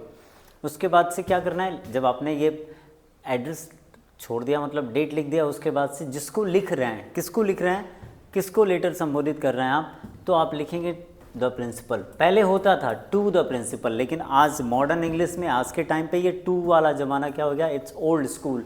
तो जिसको लिख रहे हैं टू द प्रिंसिपल, मान लीजिए प्रिंसिपल को लिख रहे हैं, तो प्रिंसिपल ना लिख के आपको क्या करना है, डायरेक्ट लिखना है द प्रिंसिपल। और प्रिंसिपल हैं तो स्कूल का नाम तो लिखना ही पड़ेगा ना, सिर्फ प्रिंसिपल लिखने से तो काम चलेगा नहीं, क्योंकि हर स्कूल के प्रिंसिपल होते हैं। किस स्कूल के प्रिंसिपल को आप लिख रहे हैं, तो you will have to write the name of the school followed after the principal. The principal school का नाम और स्कूल का क्या हो जाएगा, एड्रेस हो जाएगा नाम के बाद, ठीक है। The principal ABC public school Lucknow, ये आपका स्कूल का नाम हो गया। सब्जेक्ट क्या है, अच्छा सब्जेक्ट, उसके बाद सब्जेक्ट लिखना होता है। अच्छा इन सारी यानी डेट के बाद जब आप ये प्रिंसिपल को लिखेंगे, प्रिंसिपल का ये ऑफिशियल एड्रेस प्रिंसिपल लिखेंगे तो डेट और इसके बीच में क्या होना चाहिए, एक स्पेस होना चाहिए। तो आप अपनी कॉपी में एक लाइन छोड़ेंगे ये दिखाने के लिए कि डेट और ये दोनों चीज़ें अलग हैं। एड्रेस यहाँ पे एड्रेस अलग चीज़ है, सब मिक्स नहीं होना चाहिए। तो आप पहले एड्रेस लिखते, प्रिंसिपल में तो एड्रेस लिखना नहीं है, फिर उसके बाद डेट लिखा जाएगा, फिर उसके बाद से द प्रिंसिपल, प्रिंसिपल का यानी डेजिग्नेशन लिखा जाएगा, फिर डेजिग्नेशन के बाद उसका ऑफिशियल एड्रेस लिखा जाएगा, प्लेस लिखा जाएगा, फिर बारी आती है सब्जेक्ट की। It's a very important part of an application. तो एप्लीकेशन में सब्जेक्ट इसलिए लिखा जाता है कि हो सकता है कि जिसको आपने लेटर लिखा है, एप्लीकेशन लिखा है, ही डजंट और she doesn't have time, he or she doesn't have time to read your whole application। तो वो सब्जेक्ट पढ़ के जान जाएगा कि आप किस बारे में आपका एप्लीकेशन है, आप कौन सा प्रार्थना पत्र लिख रहे हैं, किस बारे में। तो सब्जेक्ट लिखना बड़ा ज़रूरी होता है, 4 से 5-6 वर्ड में आप लिख दीजिए, ठीक है। उसके बाद से ये आपका पूरा का पूरा क्या हो जाएगा, जब अपनी बात आप लिख देंगे यहाँ पे, ये पूरी की पूरी बॉडी है। बॉडी भी लिखने से पहले यानी लेटर एप्लीकेशन का मैटर लिखने से पहले आप क्या करेंगे, सलाम नमस्ते तो आपको करना ही पड़ेगा। तो सलाम नमस्ते करने के लिए आपको क्या, डियर सर, यहाँ डियर ना ही लिखे तो चलेगा, रेस्पेक्टेड सर या मैडम आप लिख सकते हैं, या फिर डायरेक्टली आप सर या मैडम लिख सकते हैं, जो भी आप लिखें। तो एग्ज़ाम में आप सर और ऑब्लिक दे के मैडम भी लिख दीजिएगा, ठीक है, दोनों चीज़ें। डियर ना लिखें, डियर बेसिकली आप लिख देंगे तो कोई गलती नहीं है, लेकिन डियर लिखा जाता है जनरली फ्रेंडली लेटर में, जो कि इनफॉर्मल लेटर या फिर कैजुअल लेटर बोला जाता है, ठीक है। तो ये हो गया आपका सर या मैडम, आप ये सैल्यूटेशन होता है। और अभी फ्रेंडली लेटर होता है, जैसे मम्मी वाले लेटर में आपने लिखा था डियर मॉम, ठीक है, तो वैसे यहाँ भी लिख सकते हैं, लेकिन डियर जनरली फ्रेंडली लेटर में लिखा जाता है। उसके बाद आपका पूरा मैटर होगा, मैटर ख़त्म हो गया, उसके बाद से आप क्या लिखेंगे नीचे, योर्स सिंसियरली। देखो योर सिंसियरली ऐसा रामबाण है जो आप हर प्रकार के लेटर में लिख सकते हैं जनरली, ये आप योर सिंसियरली आप लिख दीजिए, सब में लिख दीजिए, ठीक है। योर सिंसियरली लेटर चाहे एप्लीकेशन हो, मतलब फॉर्मल लेटर हो, इनफॉर्मल लेटर हो, आप क्या लिखेंगे, योर्स सिंसियरली आप लिख देंगे, ठीक है। ABC मतलब योर सिंसियरली के बाद अपना नाम लिखना होता है और अपना क्लास लिख दीजिए, अगर आप क्लास और सेक्शन लिख दीजिए अगर आप प्रिंसिपल को लेटर एप्लीकेशन लिख रहे हैं तो इस प्रकार से हमारा लेटर क्या हो गया, इस प्रकार से हमारा लेटर ये एप्लीकेशन पूरा हो गया। तो फॉर्मेट पे ज़्यादा ध्यान देना है, 5 फॉर्मेट के लिए आपको एक्स्ट्रा अलग से मार्क्स दिए गए हैं। आगे क्वेश्चन बारी आ जाती है, write an article on marriage party of your elder brother in about 80 to 100 words, bear in mind the following points. देखिए आपको क्या करना है, आर्टिकल लिखना है। आर्टिकल का अगर मोटा मोटी मतलब बताएं आपको समझाने के हिसाब से, समझाने के लिए, तो आर्टिकल मतलब एस्से, जैसे आप एस्से लिखते थे पहले, एक टाइटल होता था, टाइटल के बाद जो है क्या होता था, एक टाइटल होता था, और टाइटल के बाद जो है टाइटल होता था, फिर आप अपना ऐसे लिख देते थे, ये पैराग्राफ चेंज कर करके, ठीक है। तो लेकिन जब आर्टिकल की बात आ जाएगी, व्हेन इट्स अबाउट आर्टिकल, जब आर्टिकल की बात आ जाएगी तो क्या हो जाएगा, और मैरिज पार्टी पे लिखना है, और लिखने के लिए आपका काम और भी आसान कर दिया है, किन पॉइंट्स को लेके आपको चलना है कि और मैरिज पार्टी टाइम प्लेस बता दीजिए, उसमें मेंशन कर दीजिए, किसकी शादी थी ये बता दीजिए, सेलिब्रेशन कैसे हुआ ये बता दीजिए, और your impression about the marriage, आप इस मैरिज पार्टी को लेके आपके मन में कौन सा प्रभाव पड़ा, आप इस मैरिज पार्टी को लेके खुश थे, दुखी थे, कैसा लगा आपको, आपका इंप्रेशन क्या था throughout the whole event, ठीक है। तो एस्से में जैसे सिर्फ टाइटल लिख के नीचे पूरा रामायण लिख देते हैं, जो भी एस्से का टॉपिक होता है, वैसे आर्टिकल में टाइटल लिखना होता है और फिर उसके बाद से बाई करके, बाई लिख के किनारे पे, चाहे उस किनारे पे चाहे इस किनारे पे अपना नाम लिख दिया जाता है। तो नाम जब भी लिखने की बारी, जब कहीं नाम लिखने की दरकार हो तो आपको क्या करना है, आपको बाई करके मतलब नाम की जगह XYZ या फिर ABC लिख देना है, ठीक है।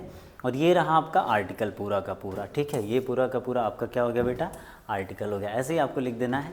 लेकिन हाँ, अगर आर्टिकल बड़ा लिख रहे हैं और जितना वर्ड लिमिट कह रहा है 80 to 100 वर्ड्स बोलना है, 80 to 100 वर्ड्स आप लिख दीजिए। 110 हो सकता है, 70 नहीं हो सकता है, कम लिखेंगे मार्क्स कट जाएगा। थोड़ा 10 वर्ड ज़्यादा लिख सकते हैं, 5 वर्ड ज़्यादा लिख सकते हैं, जो भी लिख सकते हैं आप लिखिए, बड़े आराम से लिखना होता है। अच्छा एक चीज़ मैं आपको और बता दूँ, बहुत बार ऐसा होता है, आप बहुत अच्छी हैंडराइटिंग में अगर आप लिखेंगे तो डायरेक्टली आपके मार्क्स बढ़ जाते हैं। हालांकि ऐसा कोई प्रावधान नहीं है कि मार्क्स हैंडराइटिंग पे आपको मार्क्स मिले या फिर आपका मार्क्स कटे, लेकिन ये होता है।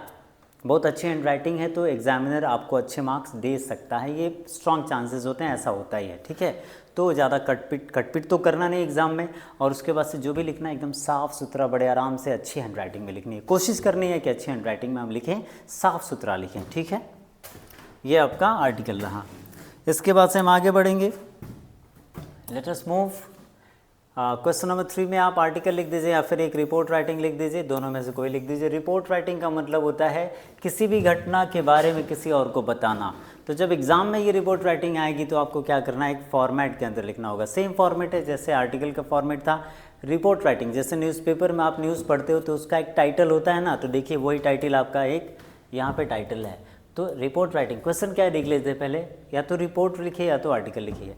तो हमने दोनों लिख दिया यहाँ पे, आप दोनों मत लिखिएगा, कोई एक लिखना है। Write a report on the plantation of trees by the side of the roads, यानी रोड साइड पर प्लांटेशन हुआ इन अबाउट 80 to 100 वार्ड्स। इतने वार्ड्स में आपको क्या करना है, रोड साइड पर जो प्लांटेशन हुआ किसी न किसी आपके स्कूल में हो सकता है कराया हो, जनरली ये अज्यूम करके चलेंगे, और उसका रिपोर्ट राइटिंग करना है कि हमारे विद्यालय ने एक बार जो है रोड साइड पर जो है प्लांट लगाने का एक दिन हमने अभियान चलाया था, हमने किया था, तो उसकी रिपोर्टिंग आपको करनी है। तो एक टाइटल दे देना होता है और जिसने भी लिखा है उसका नाम लिख दिया होता है। मतलब ABC नाम के बजाय, मैंने अभी पहले आपको बताया कि नाम के बजाय आपको क्या लिखना है, ABC लिख देना है नाम के बजाय। तो the format you used for the article writing, the same format will be used for the report writing, ठीक है। रिपोर्ट राइटिंग में बड़े आराम से कुछ टॉपिक्स, कुछ हिंट भी दिए गए हैं। टाइप्स ऑफ ट्री, किस प्रकार के पेड़ लगाए आपको तो ये बताना ही पड़ेगा ना, पीपल लगाया, बरगद लगाया, आम लगाया, क्या लगाया। देयर यूजफुलनेस क्या था, क्या उनकी उपयोगिता थी। पोल्यूशन फ्री एनवायरनमेंट बनाना है, ये भी आपको ध्यान में रखना, तभी तो आपने पेड़ लगाया। शेड ऑफ पेडेस्ट्रियंस, पैदल चलने वालों के लिए छाया का जुगाड़ हो गया। अवेलेबिलिटी ऑफ फ्रूट्स, और कुछ फलों का भी जुगाड़ हो गया। आपने देखा होगा रास्ते में सड़क के किनारे आम के पेड़, जामुन के पेड़ लगे हुए हैं, फले हुए हैं, लोग खा रहे हैं, ज़मीन पे गिरा हुआ है, वैसे वैसे वगैरह वगैरह। तो ये सारे हिंट आपको दिया गया, इन हिंट को ध्यान में रख के आपको अपना आर्टिकल, आपको अपना रिपोर्ट राइटिंग क्या करना है, एक्सटेंड कर देना एग्जाम में। बड़े आराम से लिखना है, बड़ा साफ़ सुथरा लिखना है, आपके बहुत अच्छे नंबर आएंगे, इसकी गारंटी मैं देता हूँ, ठीक है। तो ये आपका हो गया ये आपका रिपोर्ट राइटिंग हो गया, ठीक है। दोनों में से कोई एक लिखना है। Now it's time for section C, grammar की बारी आती है। तो सेक्शन C आपको लिखना है। सेक्शन C ग्रामर की बारी आती है। इसमें आपको नरेशन सॉल्व करना पड़ेगा, डायरेक्ट स्पीच, फिर आपको पैसिव वॉइस बनाना पड़ेगा, फिर इसके बाद से आपको आगे भी चीज़ें हैं, फिर आपको पंचुएट करना पड़ेगा, ट्रांसलेशन करना पड़ेगा। तो ये सारी चीज़ें हैं, ठीक है, देख लेते हैं। सेक्शन C ग्रामर की बारी है, पढ़ते हैं। ए, री right the following sentences by changing them into indirect speech. जो आपको ये पार्ट मिला हुआ है, इसके लिए आपको क्या करना है, इनडायरेक्ट नरेशन में आपको चेंज करना है। देखिए यहाँ पे, Ramu said to his friend the sun sets in the west. Ramu ने अपने दोस्त से कहा। तो आपको सबसे पहले ये पता है कि जो फर्स्ट पार्ट होता है जहाँ से स्पीकर बोलना शुरू करता है उसको हम कहते हैं रिपोर्टिंग वर्ब, यानी शॉर्ट में हमने बोल दिया RV, रिपोर्टिंग वर्ब। और जो कुछ भी स्टेटमेंट होता है जिसकी बात वो स्पीकर बोल रहा होता है वो होता है आपका रिपोर्टेड स्पीच, या फिर रिपोर्टेड, क्या होता है, रिपोर्टेड पार्ट होता है, रिपोर्टेड पार्ट। तो रिपोर्टेड स्पीच कह लीजिए, रिपोर्टेड पार्ट कह लीजिए। कैसे सॉल्व करना होता है, अगर हमारा जो अगर हमारा रिपोर्टेड स्पीच जो है ये अगर असर्टिव सेंटेंस है और कोई यूनिवर्सल, तो बीच में कंजंक्शन दैट का यूज़ करते हैं, कॉमा हटा देते हैं, डबल इन्वर्टेड कॉमा, और फिर आपका ये कॉमा हटा देते हैं। तो हम इसको सॉल्व करेंगे कैसे, रिपोर्टिंग वर्ब का सेट टू आपको क्या हो जाता है, अगर आपका RS कैसा है, अगर आपका RS असर्टिव सेंटेंस है तो यहाँ बीच में दैट लगाएंगे, बीच में दैट लगाना होता है। पेन ले लेता हूँ मैं, यहाँ पे बीच में दैट लगाना होता है, ठीक है। सेट टू बदल जाता है टोल्ड में, तो Ramu told his friend that. अब आगे वाले सेंटेंस का यानी RS का रिपोर्टेड स्पीच का टेंस बदल जाता है अगर RV का टेंस यानी रिपोर्टिंग वर्ब का टेंस पास्ट हो तो। लेकिन कब, कुछ एक्सेप्शंस हैं, जैसे अगर RV का टेंस पास्ट है तो RS का टेंस पास्ट नहीं होगा कब, जब इसमें कोई यूनिवर्सल ट्रूथ की बात की गई हो, किसी प्रोवर्ब, किसी कहावत की बात की गई हो, ठीक है, तो उसका टेंस वगैरह नहीं चेंज हो, टेंस चेंज नहीं होता। यहाँ पे देखिए सूरज पश्चिम में डूबता है, ये तो यूनिवर्सल ट्रूथ है, कोई ऐसा देश नहीं है जहाँ पे दक्षिण में पूरा उगता है या फिर डूबता है, ठीक है। तो इसको एज इट इज़ हम लिख देंगे, क्या बन जाएगा, Ramu said to his friend the sun sets in the west. मैं इसको एक बार और लिख देता हूँ साफ सुथरा, एक बार और इसको मैं साफ सुथरा लिख देता हूँ। क्या लिखेंगे, रामू टोल्ड हिज फ्रेंड, क्या बन जाएगा, फ्रेंड। अब इसके बाद हम कंजंक्शन यूज़ करेंगे दैट, और दैट के बाद पूरा का पूरा सेंटेंस यहाँ पे आ जाएगा, the sun sets in the west. ये आपका सॉल्व हो गया। आगे बढ़ेंगे, change the following into passive voice. Passive voice का रूल पढ़ा होगा आपने, तो it's very easy for you to solve. मैं सॉल्व कर देता हूँ, रूल तो नहीं बताऊँगा आप, क्योंकि रूल यहाँ पे बताने से काम नहीं चलेगा, पूरा आपको रूल पढ़ना पड़ेगा। He took his son to the hospital. देखिए हमारा सब्जेक्ट हो गया, सब्जेक्ट जनरली पैसिव वॉइस में चेंज करने के लिए एक्टिव वॉइस के सेंटेंस में सब्जेक्ट को ऑब्जेक्ट, ऑब्जेक्ट को सब्जेक्ट बदलना पड़ता है। ही बन जाएगा ऑब्जेक्ट और हिज सन बन जाएगा सब्जेक्ट, और टू द हॉस्पिटल ये तो अदर वर्ड है, एडवर्ब की बात होती है, एडवर्ब छोड़ देते हैं। सब्जेक्ट ऑब्जेक्ट, ऑब्जेक्ट को हम सब्जेक्ट करेंगे तो बन जाएगा हिज सन, हिज सन, और क्योंकि पास्ट इंडिफिनिट का सेंटेंस है इसलिए इसका वर्ब हो जाएगा वॉच। वर्ब की थर्ड फॉर्म लगाएंगे टेकन, अब एडवर्ब लिख देंगे टू द हॉस्पिटल, क्या हो जाएगा, हॉस्पिटल, बाय हिम, सब्जेक्ट बन जाएगा हिम, बाय हिम। आप यहाँ पे भी लिख सकते हैं taken to the hospital by him, sorry. तो आप क्या कर सकते हैं, बन जाएगा his son was taken to the hospital by him. यह आपका पैसिव वॉइस बन गया, ठीक है। आगे बढ़ेंगे पैसिव वॉइस के लिए, पैसिव वॉइस हो गया, नरेशन हो गया। फिर आगे बढ़ेंगे पंचुएट द फॉलोइंग। पंचुएशन अच्छे से पढ़ना पड़ेगा, पंचुएशन को सॉल्व करेंगे। आपको पता है कि किसी भी सेंटेंस का फर्स्ट वर्ड का फर्स्ट लेटर कैपिटल होता है, तो क्या बन जाएगा, आर कैपिटल हो जाएगा, ये हो जाएगा रीता सेड।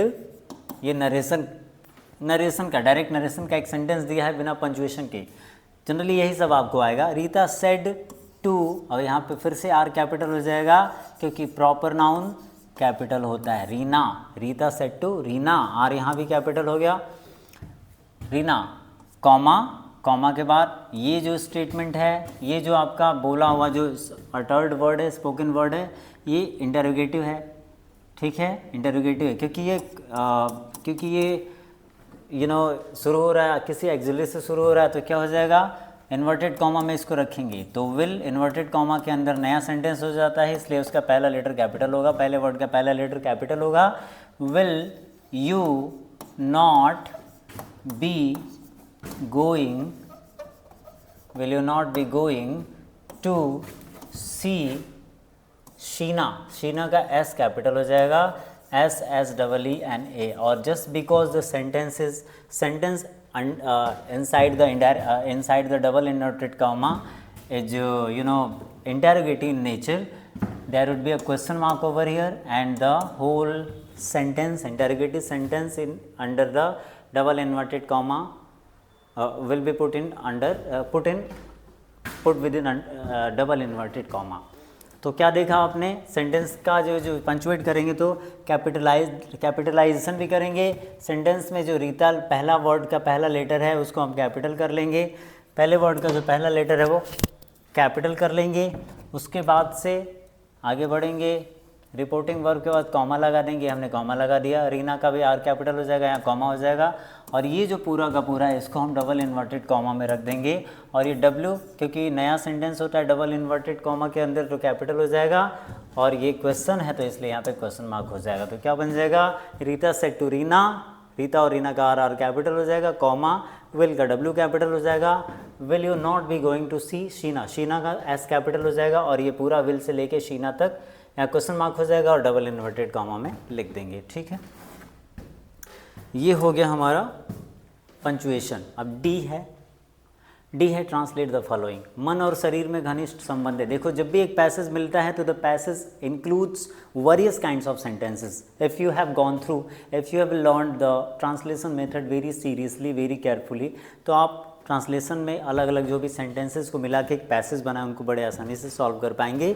क्या बनेगा? मन और शरीर में घनिष्ठ संबंध है, तो इसको ट्रांसलेट कर लेते हैं घनिष्ठ संबंध है। अगर आप सेंटेंस पहचान पा रहे हैं कि किस प्रकृति का है तो आप आसानी से इसको सॉल्व कर पाएंगे। अगर आप नहीं पढ़े हैं तो फिर कुछ नहीं हो पाएगा। तो इसका बन जाएगा there is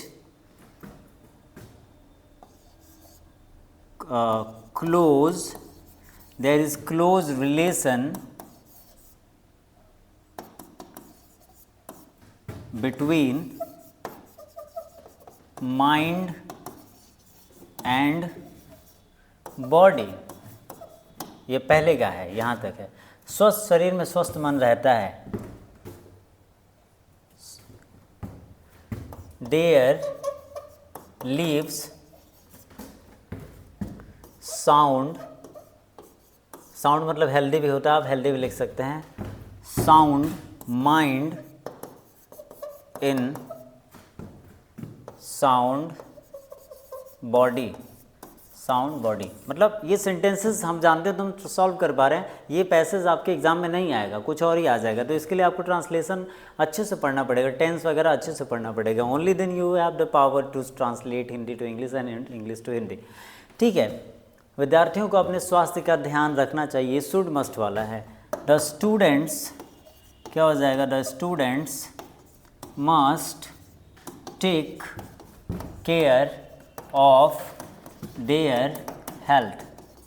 the students must take care of their health. ठीक है, तभी, यानी तभी मतलब ओनली देन, ओनली देन वे ध्यानपूर्वक अध्ययन कर सकते हैं। दे कैन स्टडी, स्टडी ध्यानपूर्वक, अटेंटिवली, ATTENTIVELY,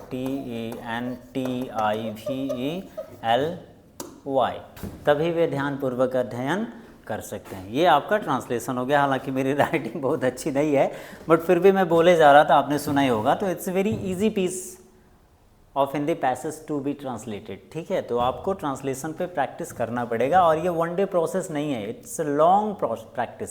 लंबे समय के प्रैक्टिस के बाद जब आप ट्रांसलेशन सीखते हैं तो आपका इंग्लिश से रिलेटेड बहुत सारी चीज़ें, वोकैब वगैरह सब कुछ तैयार हो जाता है।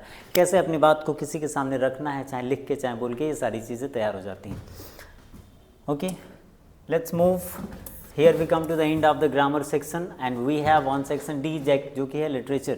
लिटरेचर में आपके दोनों टेक्स्ट बुक से एक लॉन्ग क्वेश्चन, एक शॉर्ट क्वेश्चन आएंगे। पोइट्री से भी क्वेश्चन आएगा। ठीक है, तो जो शॉर्ट क्वेश्चन होंगे वो 30 to 40 वर्ड्स में होंगे और लॉन्ग होंगे 60 वर्ड्स में। क्या सर हो जाएगा? तो यहीं पर आएंगे नहीं, थोड़ी देर रुक जाइए, आ गए। Answer the following question in about 30 to 40 words. What were Lancho's feeling when the hail stopped?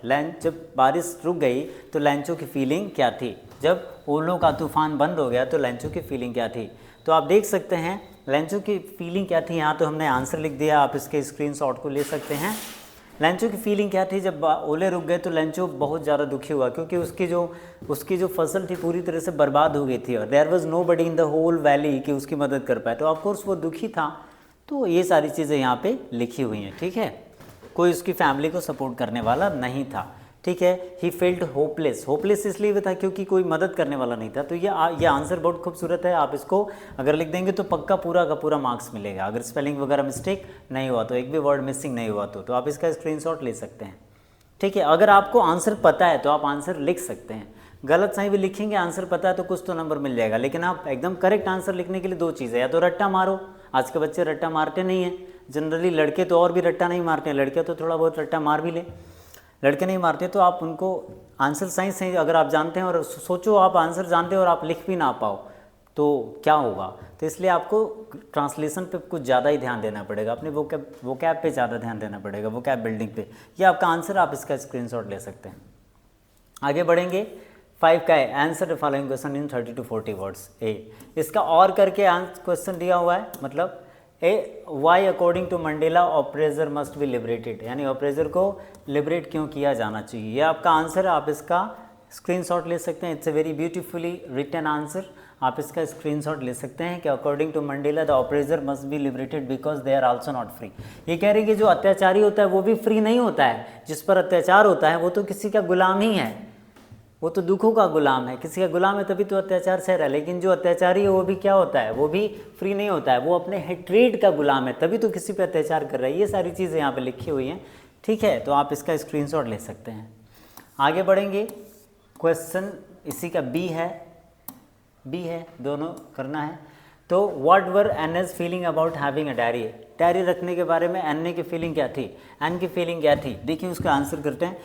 N felt lonely feel करती थी एंड आइसोलेटेड, कटी कटी से फील करती थी। Initially considering a diary as silly, शुरू में उसको लगता था डायरी एक रखना मूर्खतापूर्ण बात है, but soon seeing it as a trusted patient friend named Kitty, लेकिन जल्दी उसने एक डायरी को एक विश्वास पात्र और धैर्यवान, मतलब धैर्यवान इसलिए क्योंकि डायरी किसी को कुछ बताएगी नहीं, क्योंकि जान तो है नहीं, जुबान तो है नहीं, और एक अच्छा फ्रेंड मानने लगी, विश्वास पात्र और धैर्यवान मित्र मानने लगी। उसका नाम क्या रख दिया, किटी रख दिया, और इस प्रकार से डायरी के बारे में उसकी फीलिंग बहुत अच्छी थी। इस आंसर को आप स्क्रीनशॉट ले सकते हैं, ठीक है। कैसे लिखना है आप देख सकते हैं, कितना ब्यूटीफुली लिखा हुआ है। आगे बढ़ेंगे, आगे बढ़ते हैं।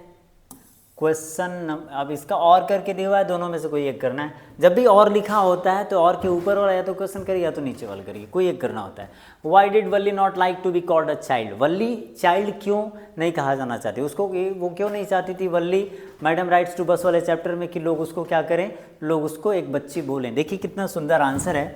वल्ली dislike being called a child because she wanted to be seen as a mature, independent and capable of taking care of herself as evidenced by her ability to save money and ride the bus alone। मतलब जिस प्रकार से उसने काम किया था, जितनी खूबसूरती से उसने सारी चीज़ें पैसे बचाने के लिए मैनेजमेंट किया था, बस की यात्रा कैसे करनी है, कैसे उससे रिलेटेड इन्फॉर्मेशन जुटानी है, कैसे अपनी मम्मी से बच के निकलना है ताकि मम्मी उस पता ना कर पाए कि बच्ची कहाँ गई थी। ये सारी चीज़ें जो हैं उसने इतनी खूबसूरती से किया था उसको, और वो सफल भी हो गई थी। इसलिए उसको लगता था कि मैं एक बच्ची तो नहीं हूँ, मुझे एक मैच्योर लेडी की ट्रीटमेंट मिलना चाहिए। तो उस हिसाब से मैंने ये आंसर फ्रेम किया है, आप देख सकते हैं, आप इसका स्क्रीनशॉट ले सकते हैं। आंसर पता है तो आप आंसर लिख सकते हैं, बस थोड़ा सा आपको प्रैक्टिस करने की ज़रूरत है, थोड़ा सा क्या ज़्यादा अपने ट्रांसलेशन पे ध्यान देने की ज़रूरत है।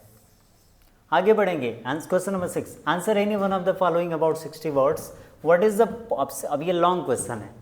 What is the point of controversy between Natalya and Lomov, Natalya और लोमोव के बीच में झगड़ा किस बात का है। तो सबसे पहले झगड़ा क्या है, एक पर्टिकुलर पीस ऑफ लैंड है।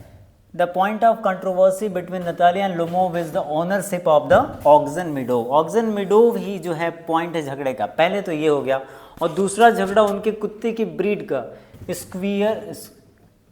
स्क्वियर उनके डॉग्स का ब्रीड कौन सा बेटर है, स्क्वीजर है या फिर गेस है, कौन सा ब्रीड अच्छा है। झगड़े का दूसरा कारण ये हो गया। तो ये उनके बीच में झगड़े का जो है पॉइंट था। इसका आंसर हमने लिख दिया, आप इसका स्क्रीनशॉट ले सकते हैं, देख सकते हैं। बहुत खूबसूरती से आंसर लिखा है, आप इनको रट मारो। ये बहुत इंपॉर्टेंट क्वेश्चन है, आप इसको रटना चाहते हो रट लो, लिख के प्रैक्टिस करना चाहते हो लिख लो, क्योंकि एक बार मार्क्स कम आ गए तो पछतावा होता है कि काश मैंने अच्छे से पढ़ा होता है। इसलिए आप इसका स्क्रीनशॉट ले सकते हैं और फिर आप इसको लर्न कर सकते हैं, आप whichever way you find suitable.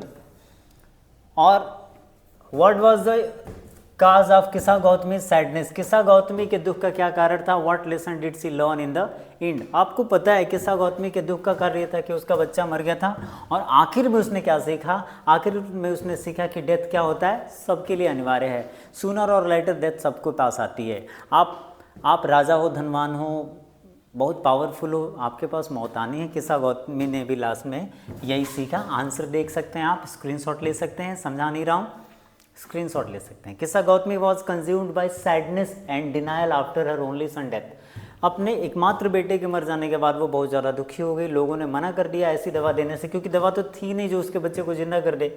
Enable to accept the reality, और वो इस रियलिटी को एक्सेप्ट नहीं कर पा रही थी कि इंसान क्या होता है, मोर्टल होता है, इंसान मरणशील होता है, मरता ही है, ठीक है। तो वो उसके दुख का कारण था। And once he accepted the reality कि इंसान मरेगा ही मरेगा, तो वो इस दुख से जनरली बाहर आ गए, ठीक है। काफ़ी हद तक। तो ये आंसर है, स्क्रीनशॉट ले सकते हैं आप, स्क्रीनशॉट ले लो, लिख के प्रैक्टिस कर लो।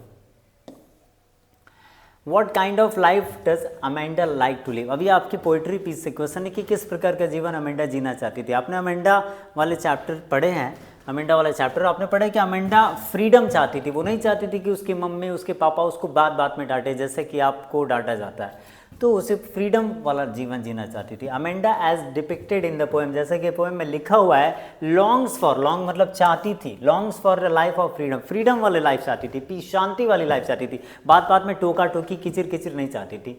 And independence away from the constant nagging and instruction of her parents, अपने माता पिता का बार बार इंस्ट्रक्शन नहीं चाहती थी, फ्रीडम चाहती थी, पीसफुल लाइफ चाहती थी। ठीक है ना, वही आंसर मैंने फ्रेम किया है। वो चाहती थी कि मैं अपना लाइफ एंजॉय करूँ, जहाँ मन करे वहाँ घूमूँ, जो मन करे वो करूँ, नाखून दांत से काटूँ, पैर के नाखून दांत से काटूँ, अंगूठा चूसूँ, चाहे हाथ का चाहे पैर का, कुछ भी वो चाहती थी, वो फ्री रहे। ठीक है, आगे बढ़ेंगे, आगे बढ़ेंगे। आप ये ऊपर वाला क्वेश्चन पोइट्री से जो क्वेश्चन आएगा, आप उस क्वेश्चन का आंसर कर दीजिए या फिर 4 लाइन की कोई पोएम लिख दीजिए। आई थिंक ये इजी होगा, 4 लाइन का पोएम। आप कोई भी 2 पोएम लर्न करके आना, 2 पोएम की 4 लाइन लर्न करके आना, एक आपका आ जाएगा। ठीक है, ये आपका आंसर हो जाएगा। एक पोएम मैंने लिख दिया है। आगे बारी आती है राइट अ सेंट्रल आइडिया। 3 आएगा, आप कोई भी 3 लर्न कर लीजिए, पूरे पोएम से, पूरी बुक से 3 सेंट्रल आइडिया लर्न कर लीजिए, लिख लिख के प्रैक्टिस कर लो और कोई ना कोई एक आ जाएगा। देखिए एक हमने लिखा हुआ है फायर एंड आइस, तो यहाँ पे डस्ट ऑफ स्नो है और टाइगर इन द जू, तो मैंने एक का लिख दिया डस्ट ऑफ स्नो। आप स्क्रीनशॉट ले सकते हैं, स्क्रीनशॉट इसका क्या है, सेंट्रल आइडिया ले सकते हैं। ठीक है, याद कर सकते हैं। आगे बढ़ेंगे, क्वेश्चन नंबर 8। अभी बारी आती है question number 9। Answer any one of the following in about 30 to 40 words. जो आपका टेक्स्ट है, जो सप्लीमेंट्री है, उससे आपका ये क्वेश्चन आ रहा है। क्वेश्चन है, क्या करना है इसमें, क्वेश्चन है 30 to 40 वर्ड्स में। वाई डिड भोली डिनाई टू मैरी बिसम्बर? भोली ने बिसम्बर से मैरी करने से मना क्यों कर दिया? आपको भी पता है कि बिसम्बर एक लालची किस्म का आदमी था, ठीक है ना, लालची किस्म का आदमी था। उसके पिताजी की लगभग उम्र का वो आदमी था और वो बहुत लालची था इसलिए, और उसके पिताजी की बेइज्जती कर रहा था, जैसा टिपिकल ओल्ड मूवीज़ में होता था। तो उसने शादी से मना कर दिया। ये आप देख सकते हैं, Bholi refuse to marry Bishamber because he was a greedy aged and disabled man. एक तो लालची था, ऊपर से लंगड़ा के भी चलता था और उसका उम्र बहुत ज़्यादा था। हु डिमांडेड अ डोरी of 5000 rupees after seeing her pock marked face. तो आफ्टर सीइंग भोली रिफ्यूज, आप इसका आंसर देख ले। भोली रिफ्यूज टू मैरी बिसम्बर, मैरी करने से मना कर दिया बिसम्बर से, because he was a greedy aged and disabled man. वो एक लालची व्यक्ति था, उम्र दराज आदमी था, डिसेबल्ड यानी कि लंगड़ा व्यक्ति था, और उसने 5000 दहेज की और मांग कर दी जब उसने सुलेखा के यानी भोली के चेहरे पर वो पॉक मार्क्स देखे। भोली एम्पावर्ड हर बाय एजुकेशन, भोली अब शिक्षित थी। स्टूड अप, खड़ी हुई इस इनजस्टिस के खिलाफ, और उसने शादी करने से मना कर दिया। बोली कि मैं खुद इससे शादी नहीं करूंगी और भाग जाओ यहाँ से, वगैरह वगैरह, ऐसा आपने फिल्मों में देखा होगा। आगे बढ़ते क्वेश्चन नंबर 9 का बी। देखिए कोई एक का आंसर सॉल्व करना था, 9 का ए या बी करिए, तो मैंने दोनों कर दिया, आपको कोई एक ही करना है। मैं लिख देता हूँ कि समझाने के लिए कि आंसर आपको लर्न भी हो जाए। What kind of a thief was Hari Singh? A thief Hari Singh was, तो हरी सिंह कैसा चोर था? एक चोर कैसा होता है, ईमानदार होता है क्या? Hari Singh was a clever and cunning young thief, इसी से आपका आंसर मिल गया होगा, मुझे पता है। ठीक है, हु वॉज, कैसा चोर था? वो एक प्रोफेशनल था और दूर था। He used intelligence strategy and meticulous planning to, और बहुत प्लान करता था, किसी आदमी को चुनता था, उसको अपने सर्किल ऑफ ट्रस्ट में लेता था, कुछ दिन साथ में रहता था, विश्वास जीतता था, और एक दिन उसको लूट के भाग जाता था, और हर बार अपना नाम चेंज कर लेता था। हालांकि उम्र में काफ़ी छोटा था, और ये आप देख लीजिए। लेकिन once he met Anil Singh was very much careless and was very much honest, तो उसकी ऑनेस्टी से, उसकी दरिया दिली से इसका हृदय परिवर्तन हुआ और ये चोर से एक ऑनेस्ट पर्सन में बदल गया। तो ये आपका आंसर है, बहुत ब्यूटीफुली रिटन। आप इसको क्या कर सकते हैं, लिख सकते हैं, आप इसको स्क्रीनशॉट ले सकते हैं। ठीक है, आगे बढ़ेंगे, लेट अस मूव, आगे बढ़ेंगे। Question number 10 which is final question, question number 10। Question number 10 कहता है answer any one of the following in about 60 words. Now it's long question. कह रहा है what role did teacher play in Bholi's life? Bholi के जीवन में टीचर का ही तो सबसे बड़ा रोल रहा। जब सभी लोग उसको दुत्कार रहे थे, तब उसका कॉन्फिडेंस लेवल किसने बढ़ाया? टीचर ने बढ़ाया। जब सभी लोग दुत्कार रहे थे, तो किसने उसको एक्सेप्ट किया, नोटिस किया? उसके टीचर ने किया। उसका आत्मविश्वास बढ़ाया, उसका हक ला के बोलना, ये सारी चीज़ें जो है उसने क्या किया, इन सारी चीज़ों के प्रति जो उसके अंदर हीन भावना आती थी वो सब उसने दूर किया। तो ये क्या रोल था, आप अपने मन से आंसर फ्रेम कर सकते हो। ये सारी चीज़ें जो आंसर मैंने तो बता ही दिया। Bholi's teacher was a catalyst, उत्प्रेरक थी फॉर अ ट्रांसफॉर्मेशन। भोली का पूरा जीवन ट्रांसफॉर्म हुआ just because of a teacher. आप देख सकते हैं, आपने चैप्टर पढ़ा होगा अच्छे से। प्रूविंग क्रूशियल एनकरेजमेंट, और ये सिद्ध कर दिया उसने कि जो आवश्यक उत्साहवर्धन होता है और जो एजुकेशन होता है दैट भोली लैक्ड एट होम, जो भोली को घर पे नहीं मिलता था, उसने ये सिद्ध कर दिया कि एजुकेशन और एनकरेजमेंट बहुत ज़्यादा मायने रखता है किसी व्यक्ति के जीवन में। सी नर्चर्ड भोलीज पोटेंशियल, भोली के अंदर पोटेंशियल थी सीखने की, उसने उसको नर्चर किया, पोषण दिया। हेल्प्ड हर ओवरकम हर स्टैमर, उसके हकलाने वाली प्रॉब्लम को जीतने में उसकी मदद की। Gave her confidence to become a self respecting educated woman, उसके अंदर ये विश्वास जगा है कि वो आत्मसम्मान से जीने वाली महिला बन सकती है। और who could stand up to injustice, सम्मान के साथ रह सकती है और अन्याय के खिलाफ खड़ी हो सकती है। उसी के कारण उसके अंदर ये सारे बदलाव आए। Ultimately refusing a forced marriage and choosing to teach, last में उसने शादी से मना कर दिया। क्यों? क्योंकि उसके अंदर आत्मसम्मान की भावना थी। किसने जगाई थी? उसके टीचर ने। तो उसके टीचर का ही रोल मेजर रहा भोली की लाइफ में, ना ही उसके माँ का रोल था बड़ा और ना ही उसके पिता का रोल बड़ा था। ठीक है, फाइनली देखिए, किसी एक क्वेश्चन को आंसर करना था। एनीवन? क्वेश्चन नंबर 10 का बी है, आप दोनों में से कोई एक लिखेंगे। बी है, क्या करना है? You can see give a character sketch of माटिल्डा। माटिल्डा का कैरेक्टर स्केच करना है आपको। माटिल्डा का कैरेक्टर स्केच करना है। माटिल्डा कैसी महिला थी? आपने जुदाई पिक्चर देखी होगी ना, अनिल कपूर और उर्मिला मातोंडकर और श्रीदेवी की। तो Sridevi, what kind of character was Sridevi? Sridevi was very much ambitious, और she was ambitious beyond the proper limit. She was ambitious so much that she sold her husband, उसने अपने पति को ही बेच दिया। तो उसी प्रकार से यहाँ भी कुछ है कि ये जो माटिल्डा है, सी वॉज ओवर एम्बिशियस, पति को एक तरह से उसका खून चूस गई, बर्बाद कर डाला उसने अपने ओवर एम्बिशन के चक्कर में। माटिल्डा was an unhappy ambitious young women. कैसी महिला थी? जनरली वो एक नाखुश महिला थी, क्योंकि वो कभी खुश नहीं रहती थी। जैसा उसने अपने रंग रूप के हिसाब से सोचा था कि मुझे ऐसा घर या वर मिलेगा, वो मिला नहीं, तो वो एक नाखुश रहती थी। एक सिंपल से क्लर्क से उसका विवाह हो गया था, सीधे साधे पति को, जिसको उसने बर्बाद कर डाला। तो माटिल्डा was an unhappy ambitious young women who desired luxury. उसको लगता था कि मैं शानो शौकत से रहूं, और जिस प्रकार का हस्बैंड मिला था, दूल्हा मिला था, वैसे तो वो अफोर्ड नहीं कर पाता था इनके लग्जरियस लाइफ को। बियॉन्ड हर मीन्स, जितना संसाधन था उसके पास, जितनी औकात थी, उससे ज़्यादा लग्जरियस लाइफ वो जीना चाहती थी। Dissatisfied with her modest life, अपने सिंपल लाइफ से असंतुष्ट होने के कारण सी लॉन्ग्ड फॉर रिचेस, वो धन दौलत की और शानो शौकत की, ग्रैंड्योर की कामना करती थी।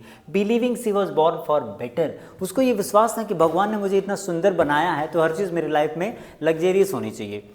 हर वैनिटी लेड हर टू, और उसकी इसी मनोभावना ने led her to borrow a necklace, और इसी मनोभावना से उसको पार्टी में जाना था, उसने एक नेकलेस उधार लिया अपने फ्रेंड से, और आगे की कहानी आप सब जानते ही हैं। ठीक है ना, इस प्रकार से वो क्या हो गई? बर्बाद हो गई, वॉर्न आउट। ठीक है, बाकी कहानी आप जानते ही हैं। नेकलेस खो गया और उसको नया करके देने में उसका पूरा जीवन बर्बाद हो गया, बाल पक गए, जवानी में बुढ़ापा आ गया, इन वगैरह वगैरह।